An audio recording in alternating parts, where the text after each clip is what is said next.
Welcome to the Real View podcast, where Ohio Realtors connect you to innovators and influencers, keeping you with the real view of real estate. Whether you're a broker, agent, first-time homebuyer, industry leader, or just happen to stumble upon our podcast today, you can expect to hear tips, tools, tricks, interesting information, and so much more from the experts in Ohio's real estate game.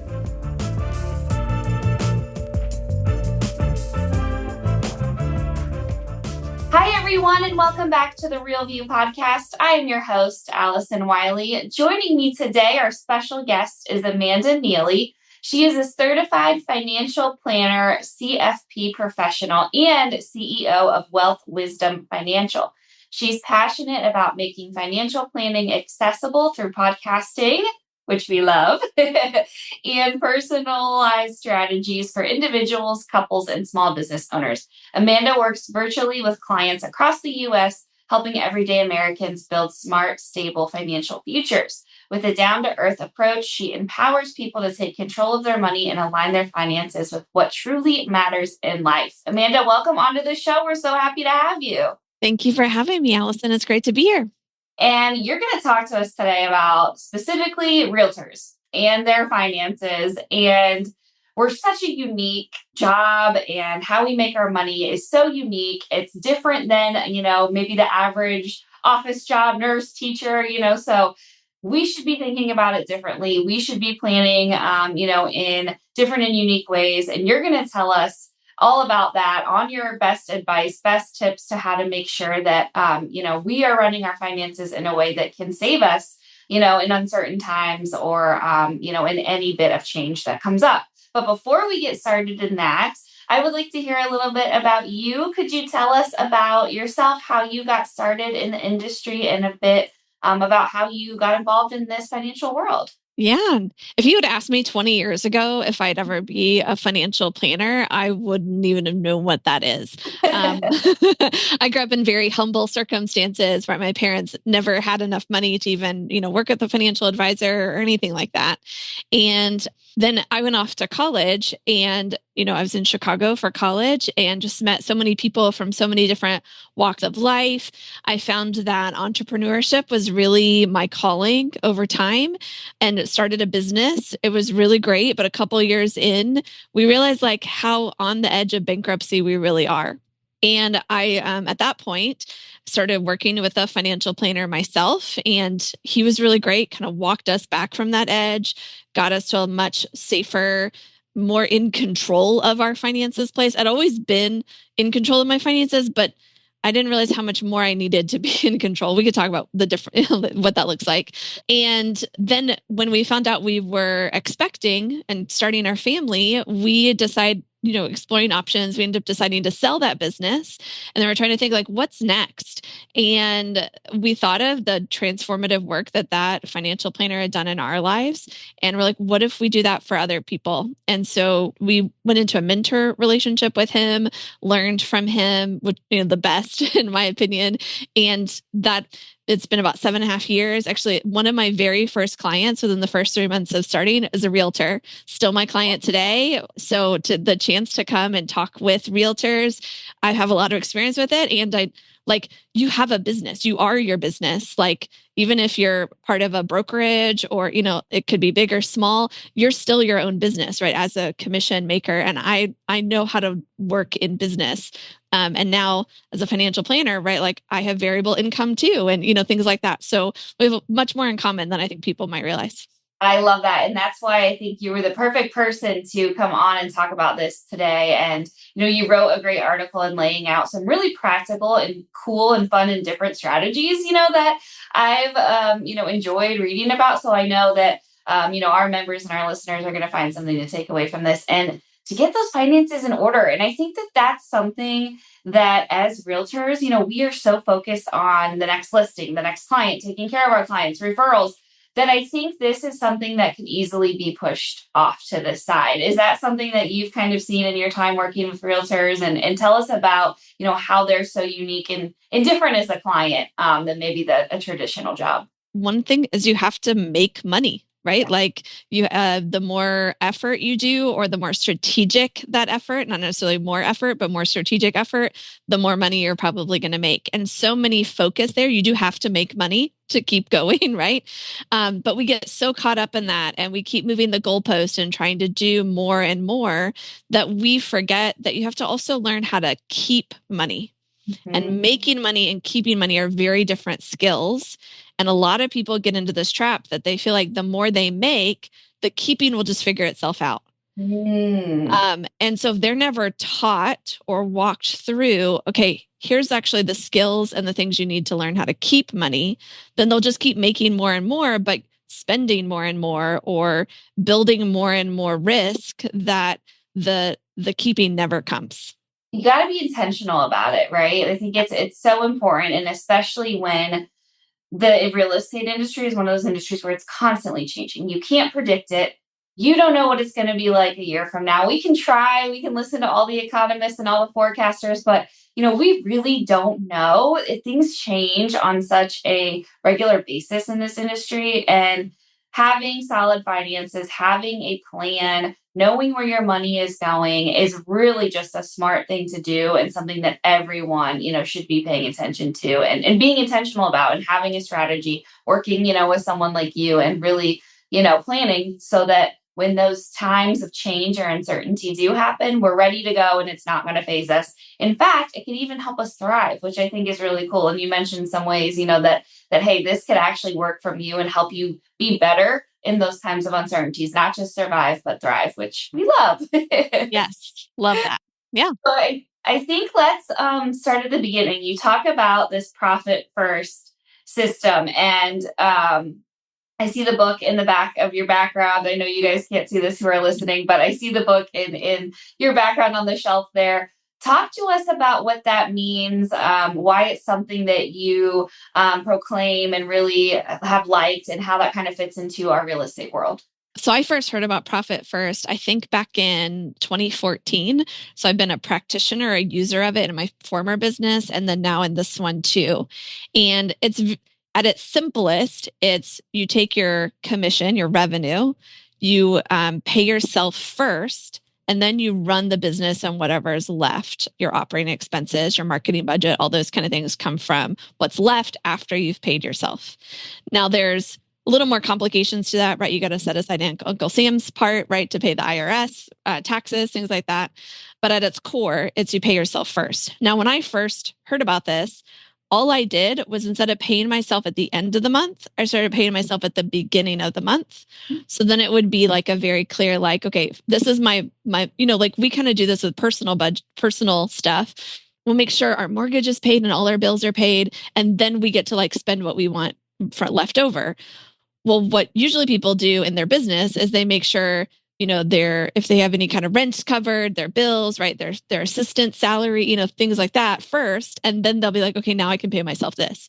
Well, it's actually, let's flip that script. Let's say, let you pay yourself this, what you really need to feel comfortable, to pay your personal bills, to, have all those things. And then you can freely reinvest in marketing spend, or growing your client base, or hiring that assistant, or whatever it might be, from whatever is left. And commissions come and go. They don't come every month, right? So what we do is we figure that out as a percentage. So you might look at the past year and see, okay, of all the money I made, I was able to pay myself, let's go really low, 10%, right, is what I actually paid myself to cover my personal expenses. Okay, we're going to start with 10%. And every time you get a commission check, you're going to take 10% off the top and then run everything from there. And then next quarter or next month, actually, let's go next month, we're going to make it 11%. And then 12%. And you keep moving monthly about 1% until you get to your true earnings that you really should be making for the time and the effort that you're putting into the business, the risk that you're taking, and you're able to cover all of your personal wealth goals too, not just your bills, right? Saving for retirement, that kind of thing.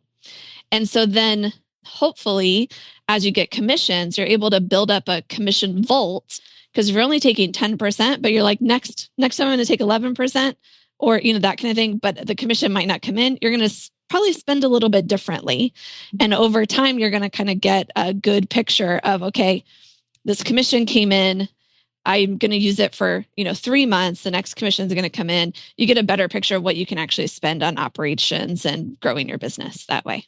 I love that. I think it's so smart. It's just such a well done way to kind of take control of your finances, especially when we have unpredictable income. And, we were at our annual convention and expo in September, and we had a keynote speaker, and he said, realtors wake up every day unemployed. And we have to go work every day to find those jobs. And doing this is really just a way to not have to sit and hope that everything's going to be okay. Hope you have enough money to cover your finances. It's a really solid way to ensure that you're safe and that you're keeping your mental safe too, which we're going to get into in a little bit. So I love that. And you mentioned too the 401k, the retirement savings.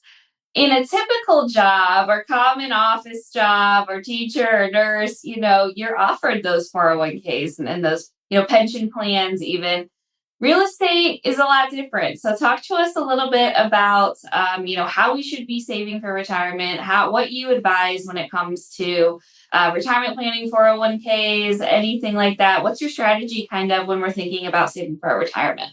Yeah. So there's a lot of options, and you want to weigh those options. I'm not giving anybody individual personal advice, but there is an option that most people never hear about. So I'm going to focus on that one. When I first heard about this, it was a few years into my own business. I'd been wanting to, pay more for, or set aside more for the long-term future. But I was always scared, but what if I get a great opportunity to scale, to enter a new market, right? To add another location, to maybe buy some more real estate to create some passive income, right? Things like that. And so I didn't want to lock up my funds until I was 59 and a half. Right. At this time, I was in my early 30s. That seemed like a really long time away. Not so much anymore. Time goes fast, right? It's here before you know it. And I think that's important to mention. You think of it, especially for younger agents or agents that are just entering the market. Life goes fast. And if you're like 30, I'm never retiring at I have 30 years, you'll get there and you got to be prepared. Yeah. So this tool is called Bank on Yourself. And I'm a Profit First professional. I'm also a Bank on Yourself professional. This concept, I used it as a client and I was like, just like Profit First, I love this so much. I've got to be able to tell other people about it and help them implement it, just like Profit First. And what this allows you to do is set aside on a regular basis, or every time you get a commission, maybe you pay yourself your percentage and then you take a percentage of what you pay yourself to put into this Bank on Yourself type tool. And then it is there. It starts to grow. It's not correlated with the stock market. So it's not going to all of a sudden have a 30% decrease, right? It actually gets bigger every single year. And there's flexible access. There's no penalty if you're take it out before 59 and a half. Or let's say you do so well in real estate, you keep working into your 70s, you're not forced to take requirement minimum distributions at that point either. Tons of flexibility there. And then even when you access the funds, let's say you need to use it to pay taxes because you didn't set aside enough for taxes, that money still grows as if you never took it out. And then it's all that growth is also tax deferred, just like a 401k would be to pay taxes on that growth as you use it. But it's more like a Roth. When you do use it, you don't have to worry about taxes either. And most people, when they hear what this tool is, they're like, wait, that's not possible. It's actually a form of whole life insurance. Most people, they think of life insurance, they think death benefit, it's from my family, those kind of things. Right. This actually builds a cash value that has all those features I just talked about. Tons of business owners and real estate investors and realtors, they use this. They just never talk about it because it's private, right? They don't want to talk about their finances. And if you go back to the 1940s, 1950s, about a third to half of Americans were using this. It's just kind of fallen out of style. Wow, that's interesting. Yeah, I've never heard of that. So when I was doing research for this podcast, I'm like, oh, this is interesting. I'm curious to where we can find out more. How can we start doing this on our own? What's the best way to kind of get started on this? Yeah. So this is where you could, most people think I could just, go buy a policy like you could a term insurance policy in the next 5 minutes on the internet, right? And unfortunately, but also fortunately, you need to work with a Bank on Yourself professional to do that. I'd be happy to work with you. Or if you want somebody closer to you, it's actually bankonyourself.com, where you can find one, learn more about it. And then one of the things I love about how we're trained is it's not just to sell you a product, it's to help educate you on what this is and help you make an informed decision of if and how it fits into your portfolio. And as Bank and Yourself professionals, that's not all we do, right? I mentioned I'm a profit first professional. I'm a certified financial planner.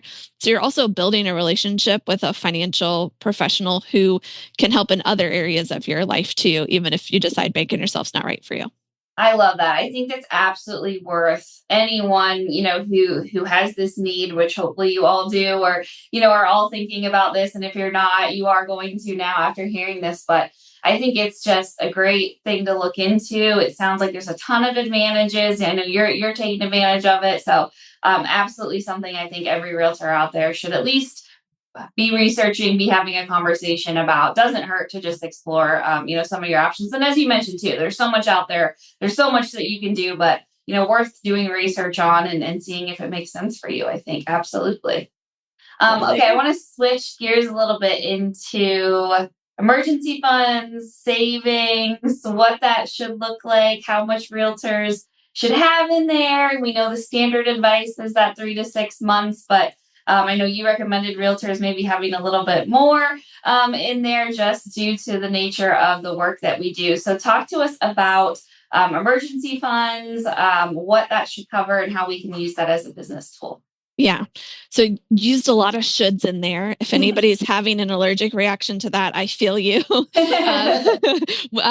There's no should here. There is a strategy and intention, right? So think about, let's go back to 2008, 2009. If you're a realtor then, or you knew some realtors then, or if you just knew like normal people, think of like how long people were out of work at that time.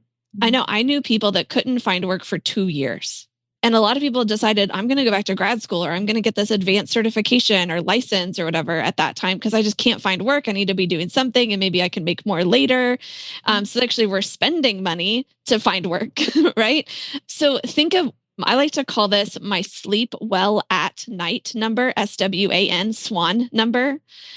And personally, I added up like how much I'm going to keep spending on marketing, even when there's a downturn, because I know there's still people that sell houses or buy houses during a downturn, right? How much might I spend on continuing my professional development to become better at my job if there's not a lot of work to do at that time? How am I going to make sure I don't lose any of my health or car insurance, things like that? I might have to be able to pay those premiums, pay my property taxes, if that, mortgage, those kind of things. And then often when there's a downturn, there's also opportunities. How much do I want to have available that if I maybe there's not a lot of houses selling because property values just went down, how much do I want to have available to go then become a buyer myself and buy some when they're down? I had a person that's become kind of a coach and a mentor to me that back in 2008, he had $1 million ready. And he, over the next, 10 years, he turned that into $3 million. Amazing. Because he had money when no one else did. So think of not just covering your bases, but also what do you need to keep things going, keep growing, both personally and with your net worth. Yeah, potential opportunities, right? I mean, I think that is such a smart way to think about it. And when we talk about not just creating a business that's sustainable and that will survive, but that's the thriving piece of this. That's when you can take a time where most people, are struggling or, trying to survive or just, making it by. But this is where you can come in and really take advantage of it and use those, downtimes, uncertain times to really take off and make your money work longer for you. So I think it's such a smart idea having those savings ready, having as much cash on hand as possible. Like you said, cover your expenses, make sure your business is growing, you're still being able to do the things you need to do, and then seeing where you can grow and seeing where you can take it to a next level. I think that's a really great way to kind of think of it in those 3 buckets. Really, really smart. And then the cool thing about all of this is when we have our savings and our finances and our bills paid and we're feeling good about it, we know we're going to be okay if anything happens. What does that do to you mentally, clarity wise, feeling safe, feeling good about this? I think that is such an important part of this that kind of doesn't get talked about is what it can do for your mental health and your wellness and well-being and all of that too, when you know that you're solid, from this perspective. Talk to us a little bit about that, how it can help us feel better and be in a better place mentally.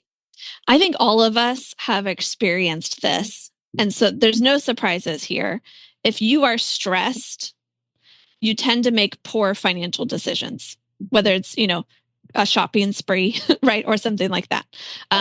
Or, selling a bunch of stocks when you didn't, want to, or like you intended not to, but you were so stressed because the market went down, right? That people do this all the time. Those poor financial decisions often erode at your wealth, right? Which then actually causes more stress, which then makes you make more bad decisions, which then erodes the wealth even more. So what if we could get out of that cycle and instead approach things from calm? Yeah. And this is where we have to know ourselves really well. I actually think there's different types of nervous systems. What makes me stressed is probably going to make you stressed. And, is not like it's going to be something different that makes you stressed than what would me. And how I actually handle that stress is going to be different, right? At how I work through it, what that working through looks like so that I still make good decisions. We can't always avoid stress, but we can know what triggers us and how we deal with it. So in addition to like building your emergency funds, running through all the numbers, I think it's really helpful to spend some time reflecting on what normally causes me stress that's related to money, right? And what are some ways that I could help regulate that stress and move it in a positive direction? So this could be, I hate that I have to sit down every single month and pay bills. I get really stressed. I try to procrastinate until it's last minute and then I get late payments, right? Well, maybe that's where you automate things, right? Maybe it's, I actually hate looking at money, so I never look at money, but then something big comes up and I never feel like I have the money available for it. Well, maybe some kind of regular financial check-in that's, with your favorite beverage in one of your favorite places or a hike in the woods or, whatever your jam, right? Like you try to do that. Maybe it's just setting up some boundaries that other people know they're not going to cross, right? This could be with spouses or children or parents, right? Could also be with yourself. We need to make, personal boundaries too. And then my favorite one, especially if you have any kind of imposter syndrome, you're making a lot of money. Like, I don't feel like I deserve this. I'm stressed because there's just so much happening. Build in some celebration rituals. When you hit those financial milestones, my emergency fund is now big enough to cover 1 month. I'm going to celebrate. Doesn't have to be spending money. It can be something else that celebrates and helps you feel less like you're an imposter, but that you're actually good with money, right? Celebration is one of my biggest tools against imposter syndrome. And I think people need to be doing that more. We all deserve to celebrate a little bit more. You're so right. And I was just having this conversation in my team meeting the other day. I said, you guys, I don't like things are moving so fast and we're always busy and we always have, more to do and more on our plate. But that doesn't mean we shouldn't take a moment and pause and give something the recognition that it deserves, because that is just as important as the next thing we have on our plate. And so recognize yourself, celebrate the wins. We definitely don't do it enough because we are all moving at such a fast pace, but it is well-deserved and absolutely something that everyone, I think, should be doing more of. So I agree with you. Celebrate away. And then lastly, I want to wrap up with how remaining calm, and you just gave some great ways to feel calm about your finances, to feel calm if, things are headed in a stressful situation. You're covered, you're safe, you're going to be in a good spot, about what that does to your clients and how you can bring that same sense of calm to them as they are dealing with an extremely stressful process. I mean, anyone who's bought or sold a home knows, even with the help of amazing realtors and lenders and all of that, that it is an extremely stressful process and we have to manage our clients' emotions. Talk to us about how being calm and being that, calm in the storm can really make a difference when you're working with your clients. Yeah. In short, calm is magnetic. People want to be around calm people. Yes. If people stress you out, you avoid them, right? But if somebody is like, they always seem to have their act together and they make my life better because they're reminding me of what's truly important and helping me manage my emotions. they're more likely to get referrals. You're more likely, right? All these things. I actually found a statistic that said that real estate or realtors who have stability in 2020, right, when things were all over the place, they were actually able to serve their clients more effectively because they weren't operating from, financial anxiety and stress and everything. They had their house in order. So then they had more focus and attention and magnetism that went out, and they brought in more clients. That's amazing.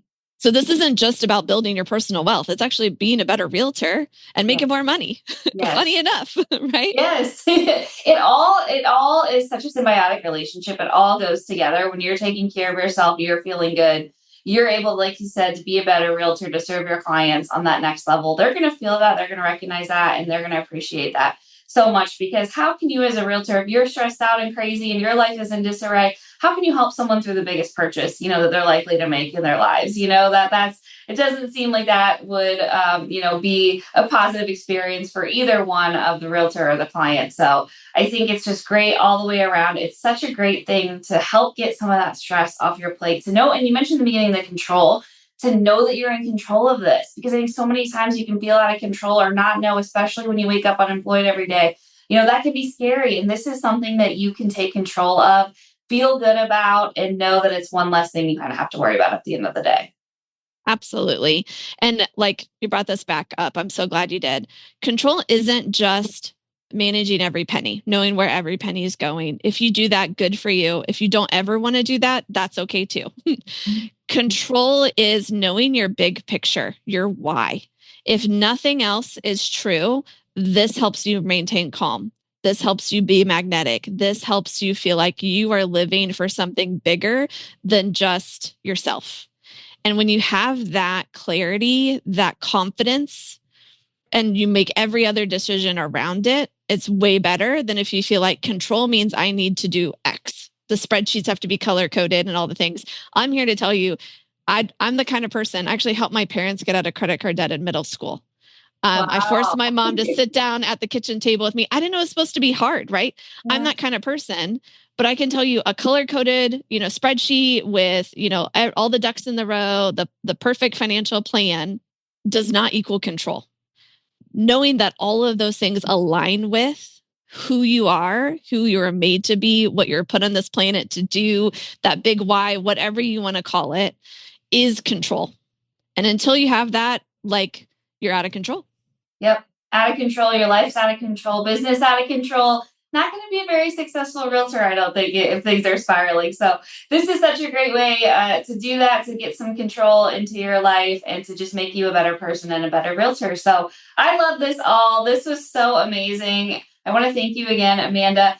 Let our listeners know where they can find you, where they can get a hold of you, if they have any questions or want any follow-up. Yeah. So our podcast is called the Wealth Wisdom Financial Podcast. You can find it wherever you're listening to this show. And I'd love to hear from you. My website is Wealth Wisdom FP, as in financial podcast, fp.com.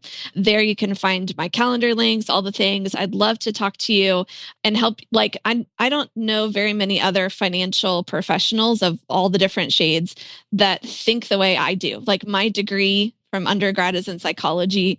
I'm a woman, right? There's not a lot of us out there. And so bringing these kinds of ways of thinking about it's not just about the money. If you could get the best rate of return, but it causes you stress, it's not worth it, right? If that's your jam and you want to talk more like that, I'd love to help you think about money in those kind of ways. Absolutely. And you have that realtor experience. You've had clients from day one, that you've helped that are realtors. So I love that you kind of understand our world and how our workings work too. So thank you again, Amanda, so much. I really appreciate it. This was so wonderful. I hope you all are ready to take control of your finances, control of your life, and get started on such an important journey. So thanks again for joining me. To all of our listeners, thank you guys for tuning in. We'll be back with you next week. See you then. Thank you for listening to The Real View. That wraps up today's episode. You can keep up with the latest on the podcast at ohiorealtors.org/therealview and on Apple or Google Podcasts, Spotify, or wherever you listen. Have questions, comments, or suggestions? We want to hear from you. Email us at podcast@ohiorealtors.org. We'll see you next time.